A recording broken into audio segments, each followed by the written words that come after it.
Thinking Cap Publishing presents Help! We're Under Attack.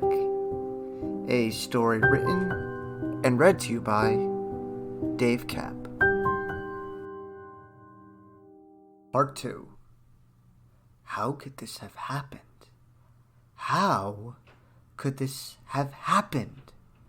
The question kept circling Leo's head like a hungry buzzard as he walked back to the car with the tiny dagger in the palm of his hand. He opened the car door and sat down without saying a word. But the questions persisted. Should I tell my family? Are we in some sort of danger? What sort of creature would carry a weapon this small? So you're a mechanic now? Chet scoffed. No, I just wanted to check out everything. You know what? Never mind. Leo touched the tip of the dagger and felt a sharp stab of pain. A bead of blood appeared at his fingertip, but he quickly wiped it away.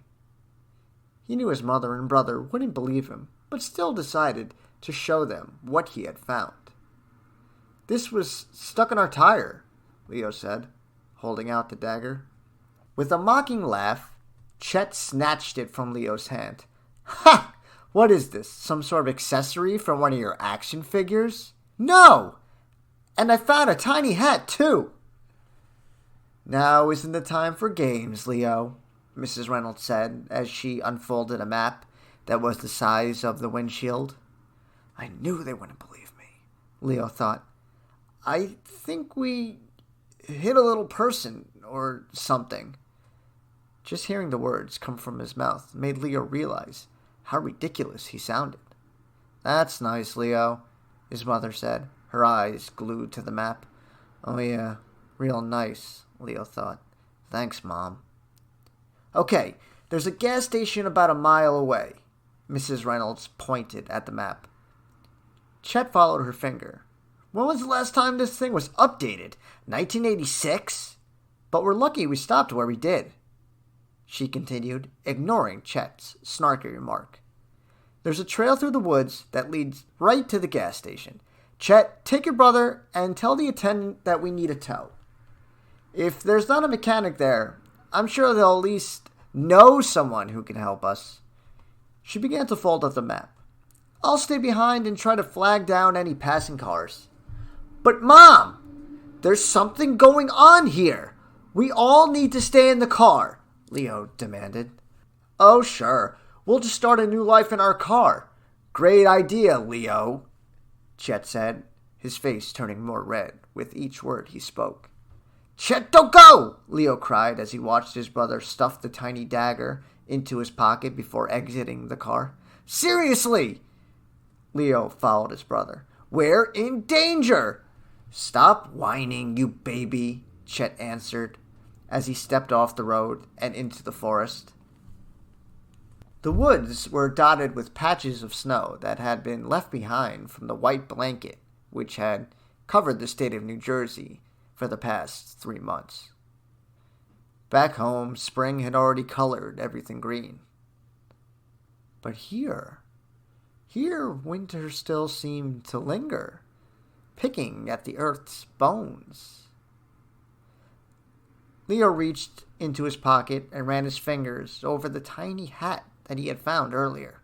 Whoever it belonged to must live in the forest. Maybe if we return its hat and dagger, then everything will be fine, he thought, hopefully.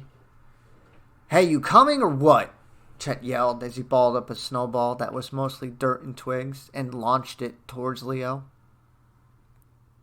When Leo stepped into the forest, an uneasiness swept over him, one that told him he and his brother were making a big mistake. The first thing he noticed were the trees. All of their trunks were filled with holes. It wasn't natural. No, the holes in these tree trunks were dug by someone. Carefully, Leo approached one of the trees. It was tiny, the runt of a litter of decomposing skeletons.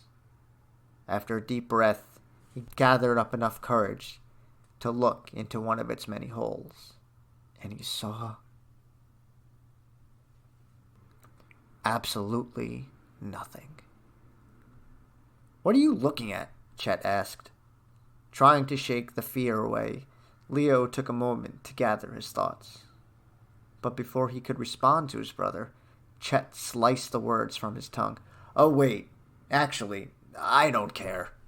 It was just no use. No matter what he said, even with the evidence of the tiny knife and hat, Chet would never believe Leo that there was something lurking in the woods.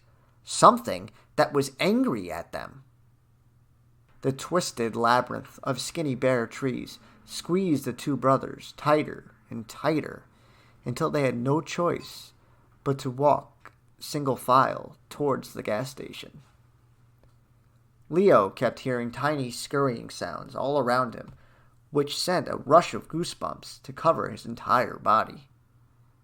He tried his hardest to ignore them, but then he heard something that was impossible to ignore. Faint whispers, tiny hushed words that seemed to be coming from every direction. Everything told him to follow Chet, but Leo decided to stop walking. As soon as he spun around, a soft voice shh, and the hairs on the back of his neck stood at attention. Hello? He said, trying his hardest to sound brave. I found your hat and your dagger. Here, I'll give them back to you. The hat is a little too small for me anyway. He chuckled nervously. Leo placed the hat next to the tree nearest to him, which had a large hole near the base of the trunk. My brother has the dagger. I could go get it from him. There was no answer, just inaudible whispers and scurries of tiny feet over dead leaves. And when he looked back down to where he placed the hat, it was gone. Well, I'll be going now. Oh, and I'll get your dagger back. I guess I was right, Leo thought. We just had to return the hat and dagger. He turned to follow the path forward, but before he could take even a step, he heard a guttural growl, one that transformed into a bellow of anger, one that he followed with a scream of his own, a scream of terror. He wanted to run, needed to run to Chet, but couldn't. A throbbing sting shot up his calf and ran all the way up to his thigh. His entire leg felt as though it was on fire.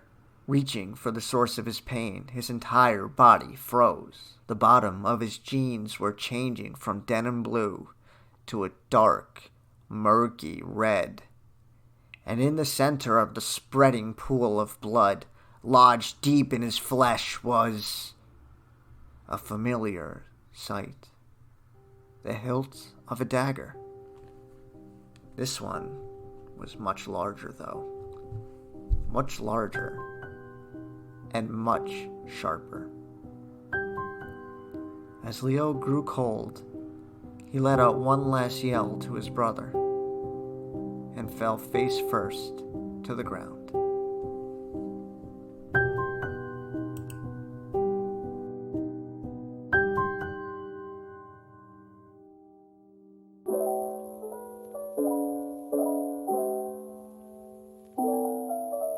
Hey guys, thank you so much for watching. Be sure to like, comment, subscribe, and as always, be nice to each other.